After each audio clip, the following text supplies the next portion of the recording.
Hey everybody, Peter Zane here coming to you from Colorado. Today I wanted to talk about a little bit of the mechanics of the Ukraine war, specifically some of the weapon systems that are in play. Now, we've all seen the stories about the Ukrainians and the Russians using drones to identify and target assets on the other side.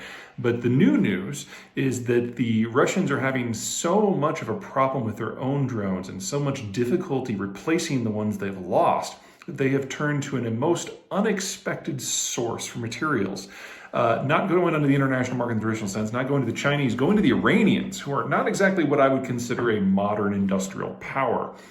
Specifically, the Russians have purchased what looks to be a few dozen of the, let's see if I can get these pronunciations right, Mohajer model and the Shahed model. Both of them are capable of carrying multiple 40 to 80 pound air to ground munitions. The Mohajer has a range of about 120 miles. In theory, the Shahed can go significantly further, perhaps more than 1,000, but both of them require ground control capability. And since the Iranians don't have a single satellite, we really don't know what their maximum range might actually be because they've never demonstrated anything except for relatively short range capability.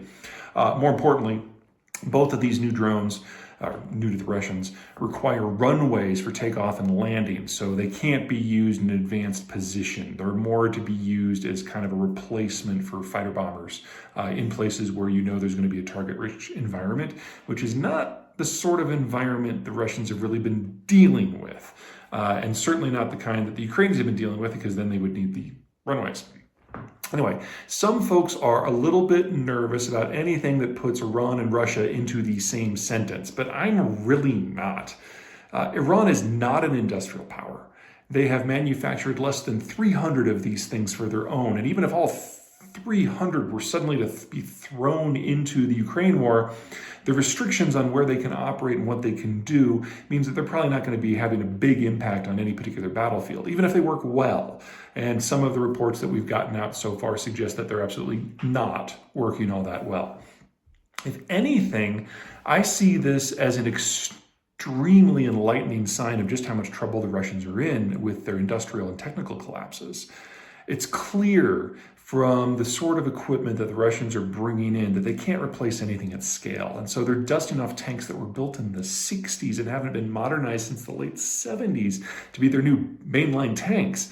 And if they can't put just a few dozen drones into the field, into production in a reasonable time frame, to the point that they're actually importing finished equipment from third countries that are not leading lights when it comes to manufactured goods, you got to wonder what the maintenance is like for everything else that they have.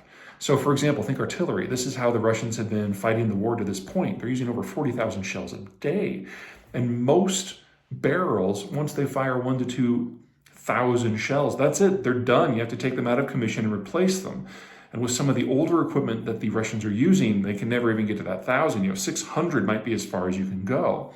So we're seeing equipment failures in a lot of places, and that's probably why the eastern assault of the Russians on Donetsk stalled out about a month ago. Even worse, far worse, for the Russians is until this war happened, Russia was the world's #2 arms exporter by value. In fact, they've been relying upon the income from those weapons sales to keep their industry alive. There hasn't been enough demand from the Russian military itself to justify its existence. And in this war, Russian equipment has done very badly. So every country in the world that has imported a lot of Russian equipment to round out their forces or to mainline their forces, they're now having second and third and fourth and fifth thoughts about whether or not this is something they want to do at all.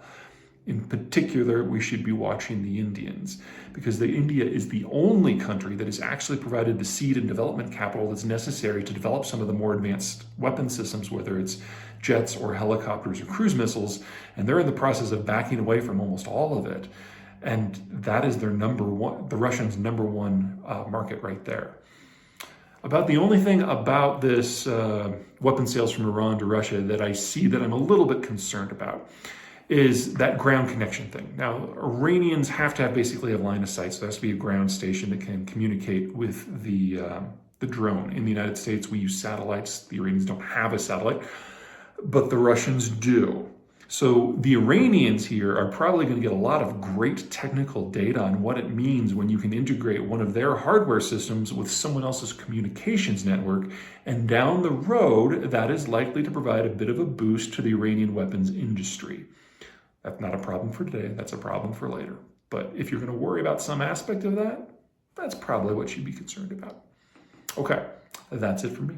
Until next time. Everyone, quick addendum. We were just about to load up the report on Iranian drones going to Russia. Everything on that stands, but the new news just now is that the Russians are also getting artillery supplies from North Korea, of all places. Now, everything we said about the Iranian drone program and what it means for Russia and the war effort, that stands. However, Russia is the world's single largest artillery force, and it has the world's largest artillery manufacturing capacity, and it has the world's largest artillery shell stockpiles by far, just huge amounts compared to everyone else. If this is true, and they really are now turning to the North Koreans for equipment, two things come out of this. It means that the Russian military-industrial complex is already in a state of collapse. If the one thing that we know they're good at, they can't even maintain flow rates, then this is the end of the Russian military capacity over the next few years. And that is obviously something with significant impact, so we'll have to wait and see.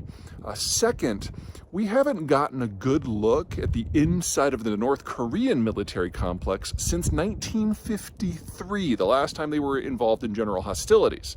So if we're about to see millions of North Korean artillery shells being used by the Russians, we're finally going to get a good look at what the North Koreans are capable. And whether it's good, bad, or indifferent, that is more information than we have had in over a half a century. And that's going to be fantastic from an intelligence point of view.